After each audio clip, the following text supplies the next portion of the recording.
Last time on Bosses, What Ifs, DK is scurrying off to meet an individual known as Lord James, but he has a fond memory as he rides through with a steed, thinking how fast and how high he can jump. It reminds him of some past experiences. So, who is Lord James, and why is he so intimidating? What makes him so strong? How does he have such vast knowledge over this dimension? Who is he? And why have they never seen him up until this point? Is he a good guy? Is he a bad guy? Is he friend or is he foe? Find out in the next episode of Bosses, What Ifs. On a side note, do me a big solid. Go to my Instagram, God_DK. It should be in the description. If it's not, please just do it. It helps me out because I'll see y'all follow me. Y'all will talk to me about what ifs. Y'all can actually hit me up. We can just hold a mean conversation. So yeah, please do that. But with that out of the way, let's do this one more game.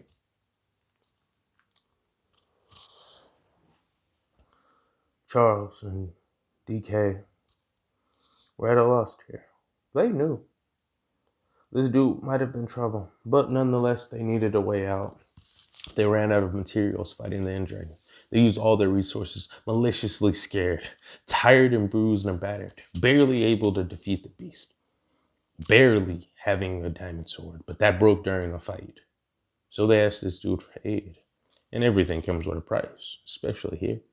So he says simple, I'll help you, but I need y'all to help me. They look with suspicion. What could you possibly need help with? He says simply, I want to build a pyramid. They say with confusion, I want to build a pyramid. A pyramid. It'll be a great design. So, long story short, they eventually traveled back with this man. He knew the way out. He knew how to get out. They did, but they were struggling to find the way out. After they traveled back, they eventually flew back. And when I say flew back, nonetheless, this dude had a system, a roller coaster of some caliber, to actually aid him in his endeavors. So they fast traveled almost, in a sense. With this fast travel being put in place and everything going smoothly, they eventually made it back. Smoothly and soundly. They were. I'm getting distracted. Please give me 3 seconds, guys.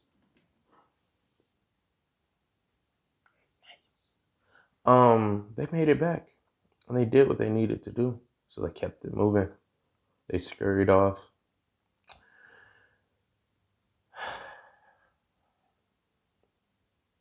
Then they made it to the village and they realized something. These people are confused.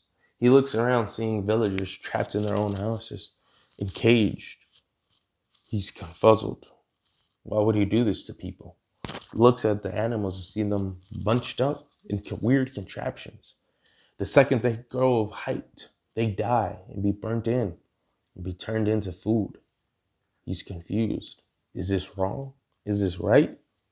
And then Lord, or James as we'll call him, says, don't worry, they're just food, they're livestock. They don't even speak the same language as us. Charles rebuttals, so what, just because they don't speak the same language as us, that means that they don't deserve freedom? He says simply, if they were left to their own devices, he looks both of us in the eye with sharpness, they would die. They're not able to defend and survive on their own. So, what is wrong with me having them in this situation? Because they'll live.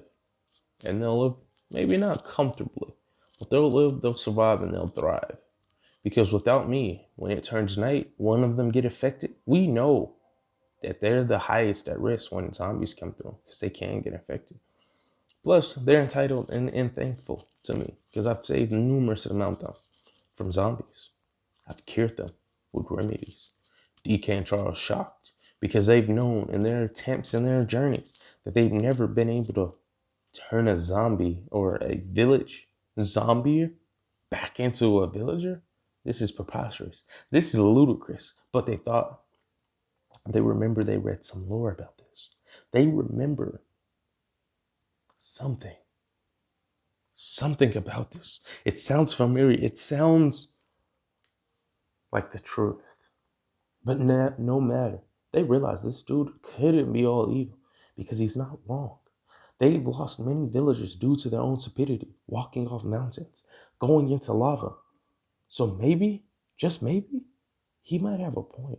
But they don't ponder this. They don't question this. They do the task. They help him with what he needs help with. And it works out smoothly. He gives them supplies. They work. It wasn't actually bad. They didn't have to worry about food. Everything was smooth. Everything was organized. But nonetheless, they realized they needed to go. They didn't feel like they should stay any longer. And James always said one thing and one thing only: self-sufficientness and efficiency. And efficiency is the rule of the game. This is all a game. DK and Charles was shaken to the core because on a level, they knew this might not be real. It just might be a game. As they walked back and scurried back, Charles saw a couple of books. He said, "Am I allowed to take these?" James scoffs and says, "Sure." Hands him as what he calls a god pole. He says, here, my child, take it." With this immense power, Charles knew he can fish. He was never a big fan of fish, but he decided to take his fancy in it, wondering what he could find. And James told him this is equipped with special intentions. They actually learned a lot about an item called redstone. It's the equivalent of electricity in this domain. But electricity, they learned about that. They learned about fishing. Well, not DK, mainly Charles. DK focused more on the fighting aspect. He wanted to learn more about armory and all that stuff. Charles had a tendency to be forgetful, but he was always serious, kinda. But that's enough of this. Let's talk more on the next part. If y'all enjoyed, like the video. Give me what I give you. If you think I'm worth a like, thank you. If you don't, tell me why. Until we meet again on the next What If.